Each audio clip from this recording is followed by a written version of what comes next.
Selamat datang kembali di pembahasan mendalam kita hari ini. Hari ini, kita mau lihat satu kasus manajemen yang klasik banget, tapi rasanya kok relevan terus ya.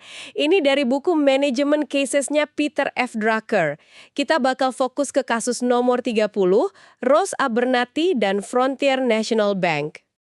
Iya, kasus yang ini. Menarik ini. Betul. Ini cerita tentang seorang pemimpin baru, si Ross Abernathy, yang masuk ke sebuah bank, institusi yang dulu jaya, tapi lagi terpuruk gitu. Nah, dia dihadapkan pada pilihan yang, sulit banget. Gimana cara bangun tim manajemennya lagi? Dilema besar. Ini situasi yang sering banget kejadian ya. Masuk sebagai orang baru ke organisasi mapan, tapi performanya turun. Pertanyaan besarnya selalu, mulainya dari mana? Apalagi soal orang, soal tim. Atau bawa pasukannya sendiri, atau malah cari orang baru dari luar. 3 opsi yang kayaknya selalu ada di meja pimpinan baru dalam situasi kayak gini. Masing-masing ada plus minusnya. Mari kita lihat konteks Frontier Bank ini dulu deh, biar kebayang situasinya Abernathy. Oke, kita gambarin dulu ya Frontier National Bank ini. Ini bank tua, paling tua malah. Di salah satu wilayah AS yang lagi berkembang pesat banget waktu itu. Dulu, ini bank nomor 1. Paling besar, paling untung. Tapi, sejak era perang Vietnam gitu, bank ini jadi kaku. Kalau kata mereka sih konservatif. Konservatif ya? Istilah halus buat bilang lamban dan mungkin agak ketinggalan zaman ya. Bisa jadi. Akibatnya ya gitu, posisinya merosot terus. Di akhir 80-an asetnya udah turun jadi peringkat 3. Profitnya lebih parah lagi, peringkat 6. Padahal wilayahnya lagi tumbuh pesat ya. Sayang banget. Iya, anehnya lagi, stafnya banyak banget. Rasionya jumlah karyawan per dolar aset itu hampir 2 kali lipat dibanding bank nomor 1. Kerjanya juga terkena lambat. Waduh, bengkak dan lambat. Kombinasi yang kurang bagus ya. Tapi tetap, ini bank besar loh. Asetnya sekitar 7 miliar dolar waktu itu. Jadi bukan bank kecil yang bisa diabaikan gitu aja. Nah, kondisi kayak gini kan nggak bisa dibiarin. Profit turun, likuiditasnya mepet, modalnya juga dipertanyakan. Pasti regulator udah mulai curiga. Betul, sampai Comptroller of the Currency, pengawas mata uangnya, udah kasih sinyal.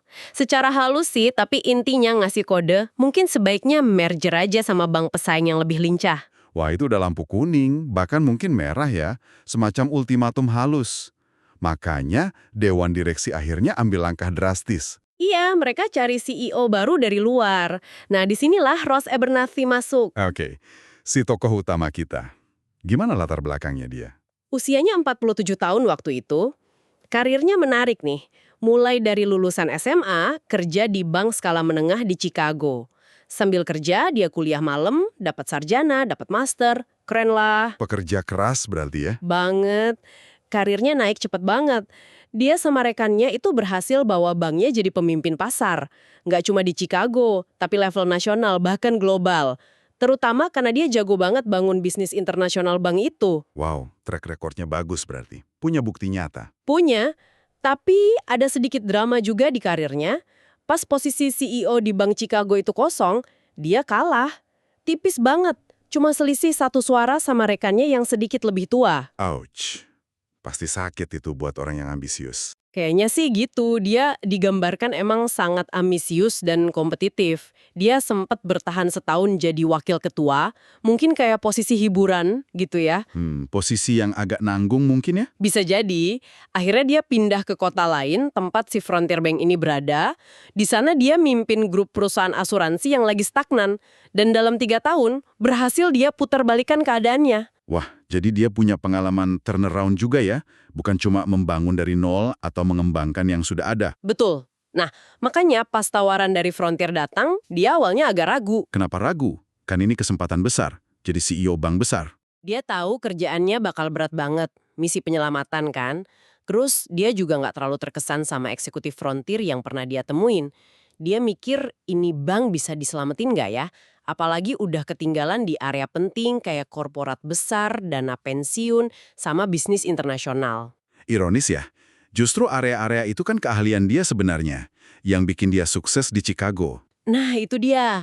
Tapi di sisi lain, banking itu udah mendarah daging buat dia. Dia ngangen sama tantangan intelektualnya, sama panggung internasionalnya. Mungkin juga Masih ada rasa penasaran atau luka karena nggak kepilih di Chicago dulu. Jadi ada tarikan emosional juga ya selain tantangan profesional. Kayaknya gitu, akhirnya dia terima pekerjaan itu. Dan begitu masuk, langsung dihadapkan sama, ya itu tadi, masalah tim. Oke, jadi Abernethy udah punya gambaran lah ya apa yang perlu dibenahi secara bisnis. Tapi dia sadar, nggak bisa sendirian. Dia butuh tim yang kuat. Persis. Dan dia nggak lihat tim itu ada di Frontier saat itu. Langkah pertamanya cukup cerdik sih. Dia turunin usia pensiun wajib jadi 65 tahun. Oh, cara halus buat mengganti generasi lama ya. Biar yang senior-senior, yang mungkin paling resisten, pensiun secara alami. Iya, banyak eksekutif senior yang akhirnya pensiun. Tapi masalahnya nggak selesai di situ. Yang muda-muda gimana? Ternyata, kayaknya sama aja. Sama aja, gimana maksudnya? Ya lesu juga, pasif. Anggapannya kerja itu ya selesain aja tumpukan kertas di meja. Abernethy ngerasa budaya kerjanya terlalu santai. Dia bahkan nyindir, kayaknya lebih penting jadi anggota country club yang tepat daripada mikirin hasil kerja. Wah, itu kritik tajam soal budaya ya. Budaya yang jelas nggak cocok sama gaya Abernethy yang kayaknya agresif dan result-oriented. Banget. Nah, dari sinilah muncul dilema utamanya, bangun tim manajemen inti yang baru. Karena dia ragu sama orang dalam, dia minta saran nih. Minta saran ke siapa? Ketiga orang kepercayaannya. 2 mantan profesornya, figur mentor gitu ya. Satunya lagi pengacara dari firma hukum yang dulu ngelayanin banknya di Chicago. Perspektif praktisi. Oke, akademisi dan praktisi. Kombinasi yang bagus. Tapi lucunya ketiga orang ini ngasih saran yang beda-beda banget. Malah bisa dibilang bertolak belakang. Di sini nih, kasusnya jadi menarik banget buat kita diskusikan. Sip, mari kita bedah satu persatu sarannya. Saran pertama dari siapa? Dari profesor pertama, intinya, kembangkan dari dalam. Oke, build from within. Filosofinya apa di balik saran ini? Filosofinya bangun kepercayaan. Orang dalam itu, argumennya, udah paling ngerti seluk-beluk banknya. Budayanya gimana, sejarahnya, siapa aja nasabah pentingnya, udah punya jaringan lah di dalam. Masuk akal. Mereka nggak butuh waktu lama buat orientasi medan. Iya, tapi ini bukan solusi cepat, perlu sabar. Identifikasi dulu siapa yang potensial, kasih tugas menantang, dibimbing, dikasih kesempatan. Pendekatan jangka panjang organik gitu. Kedengarannya bagus ya. Idealis gitu. Tapi pasti ada resikonya dong. Jelas, resiko paling gede ya waktu. Frontier ini kan lagi sakit, butuh tindakan cepat. Nunggu orang dalam mateng mungkin kelamaan. Abernethy punya nggak kemewahan waktu itu? Itu pertanyaan kunci. Selain waktu, ada resiko lain? Ada. Gimana kalau potensi yang kelihatannya bagus, ternyata pas diuji nggak sebagus itu? Atau yang lebih repot, gimana kalau orang dalam ini pinter sih, tapi tetap nggak bisa lepas dari budaya lama yang justru mau diberantas Abernethy? Nah, itu dia. Jadi bukan cuma soal skill teknis ya, tapi juga soal mindset dan kemauan berubah. Bisa-bisa malah melanggengkan masalah lama. Betul, jadi ini kayak investasi jangka panjang ke orang dalam. Harapannya loyalitas dan pengetahuan lokalnya kepake, tapi resikonya di kecepatan sama kepastian hasilnya itu tadi. Ada dilema moral juga nggak sih di sini? Ada pastinya. Adil nggak buat karyawan lama kalau nggak dikasih kesempatan pertama. Tapi di sisi lain, adil nggak buat bank dan stakeholder kalau penyelamatannya terhambat gara-gara nungguin pengembangan internal yang mungkin lambat atau gagal. Berat kan? Iya juga ya. Oke, itu saran pertama. Sekarang saran kedua dari profesor yang lain. Ini beda banget. Gimana sarannya? Bawa tim saya, bawa gerbong sendiri. The A-Team Approach, bawa orang-orang kepercayaan yang udah terbukti. Persis. Orang-orang yang udah pernah kerja bareng dia, entah di Chicago atau di perusahaan asuransi itu, yang udah jelas, loyal, dan kerjanya nyetel sama dia. Logikanya kuat banget ya, terutama soal kecepatan. Nggak perlu adaptasi lama, nggak perlu jelasin visi dari nol. Udah satu frekuensi, kemampuannya juga udah kebukti. Iya, kayak bawa tim balap yang udah solid ke sirkuit baru, tinggal gaspol. Menggoda banget pasti buat Abernethy yang butuh hasil cepat. Tapi risikonya apa? Ini kayaknya lebih ke arah sosial politik internal ya. Betul banget. Resiko paling jelas ya tuduhan kronisme, favoritisme. Itu bisa langsung bikin drop mental orang-orang lama di Frontier. Mereka bisa ngerasa jadi warga kelas 2. Wah, bahaya itu. Bisa bikin kubu kami versus mereka. Suasana kerja jadi nggak enak, sabotase internal bisa terjadi. susah nanti mau jalanin perubahan. Iya kan, rapat bisa tegang, informasi ditahan-tahan, kerjasama macet.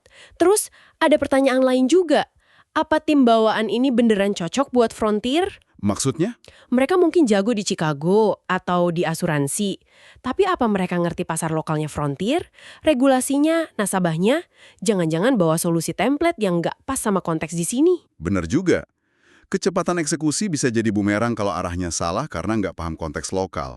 Loyalitas dan rekam jejak masa lalu itu penting, tapi kompetensi kontekstual juga nggak bisa diabaikan. Jadi kayak transplantasi organ ya. Bisa nyelamatin, tapi risiko penolakan dari tubuh organisasinya tinggi banget. Analogi yang pas. Plus, belum tentu juga orang-orang hebat yang mau diajak itu mau pindah kan? Jadi, opsi ini nawarin kecepatan dan keselarasan, tapi resikonya perpecahan internal dan potensi salah strategi.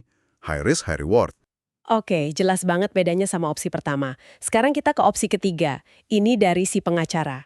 Gimana saran dari perspektif hukum dan bisnis ini? Sarannya lebih hati-hati, tapi tetap rekrut dari luar. Judulnya, rekrut orang luar terbukti tapi netral. Netral gimana maksudnya? Rekrut talenta top dari luar, tapi spesifik bukan dari lingkaran Abernathy sebelumnya, Bank Chicago atau asuransi. Dan juga bukan dari pesaing langsung Frontier di wilayah itu. Cari dari bank-bank besar lain di seluruh negeri. Oh, menarik. Jadi tetap bawa darah baru tapi menghindari konflik kepentingan dan isu kronisme. Apa argumen utamanya? Objektivitas dan meritokrasi. Rekrut dari luar bawa perspektif baru, best practice industri. Rekrut bukan dari orang dekat Abernathy, itu nepis isu kronisme. Rekrut bukan dari pesaing lokal, itu hindari konflik kepentingan. Pesannya jadi kuat ya. Kita milih orang berdasarkan kualitas dan rekam jejak. Bukan hubungan pertemanan atau buat nyuri orang dari lawan. Iya, pengacaranya bahkan ngasih tips. Coba incar orang nomor 2 atau 3 di bank lain. Mereka yang ambisius tapi mungkin karirnya agak mentok di tempat lama. Biasanya mereka lapar buat buktiin diri. Strategi rekrutmen yang cukup cerdik. Kedengarannya kayak jalan tengah yang elegan ya. Objektif, bawa ide baru, hindari drama internal. Tapi apa nggak ada tantangannya? Pasti ada lah. Tantangan integrasi tetap ada kan. Orang baru ini, dari budaya korporat yang mungkin beda banget, harus belajar adaptasi di Frontier. Tim lama juga harus nerima mereka. Meskipun bukan orangnya Abernathy, mereka tetap orang luar. Betul, risiko penolakan masih ada, walau mungkin alasannya beda. Terus, proses rekrutmen eksekutif level gini kan nggak gampang, nggak murah juga. Cari kandidat, cek rekam jejak, yakinin buat pindah, negosiasi gaji, makan waktu dan biaya. Dan selalu ada resiko salah rekrut kan? Orang yang hebat di satu tempat belum tentu otomatis sukses di tempat baru. Kecocokan budaya itu penting banget, walau susah diukur. Jadi opsi ketiga ini coba menyeimbangkan antara butuh talenta baru sama prinsip objektivitas. Tapi tantangannya di proses rekrutmennya sendiri dan integrasi jangka panjangnya. Gila ya, 3 penasihat, 3 saran yang beda banget arahnya. Nah, si Abernathy ini nggak langsung milih, dia ngelakuin sesuatu yang sangat terstruktur. Oh ya, apa yang dia lakukan? Dia ambil kertas, bikin semacam matriks perbandingan. Untuk tiap opsi, tim internal, tim saya, orang asing luar, dia bikin kolom. Pro, plusnya, kontra, minusnya, risiko utamanya apa, sama pertimbangan moralnya gimana. Wow, metodis banget. Dia coba petain plus minus tiap pilihan secara objektif sebelum mutusin. Kayaknya gitu, mencerminkan latar belakangnya yang analitis mungkin ya. Dia berusaha mendinginkan kepala, nggak cuma pakai intuisi. Itu langkah yang bagus banget sih. Di tengah situasi kompleks dan penuh tekanan emosi, analisis terstruktur kayak gitu bantu banget buat lihat konsekuensi tiap pilihan lebih jernih. Memisahkan fakta, asumsi, sama emosi. Dalam kepemimpinan ya, gimana nyeimbangin antara butuh cepat berubah sama jaga moral tim yang ada. Antara loyalitas orang lama sama inovasi orang baru. Persis. Kalau Anda jadi Abernathy nih, ditekan dewan direksi, diawasin regulator, kondisi internalnya lesu gitu. Saran mana yang paling kerasa klik? Susah kan? Susah banget, masing-masing ada logikanya. Tapi konsekuensinya beda jauh. Dan pilihan Abernathy ini kan bukan cuma soal siapa orangnya, tapi juga soal budaya macem apa yang mau dia bangun di Frontier ke depannya. Budaya yang menghargai sejarah, opsi 1, budaya yang ngejar kecepatan dan loyal ke pemimpin, opsi 2, atau budaya meritokrasi eksternal dan ide baru, opsi 3. Jadi Apa nih inti yang bisa kita ambil dari dilema Abernathy ini? Kita lihat pemimpin di persimpangan jalan, pegang 3 peta beda dari orang yang dia percaya. Tiap peta nunjukin rute ke tujuan, tapi medannya beda, risikonya beda. Iya, ini cerminan kompleksnya ambil keputusan strategis di level puncak. Dan kasus ini, kayak banyak kasus Drucker, sengaja berhenti sebelum keputusannya diambil. Abernathy masih di tahap analisis matriksnya itu. Oh, jadi kita nggak tahu akhirnya dia milih yang mana? Nggak diceritain di kasusnya. Dan itu justru poin pentingnya. Pengingat bahwa tantangan pemimpin itu bukan cuma milih strategi yang benar di kertas, tapi gimana ngejalaninnya di lapangan yang rumit.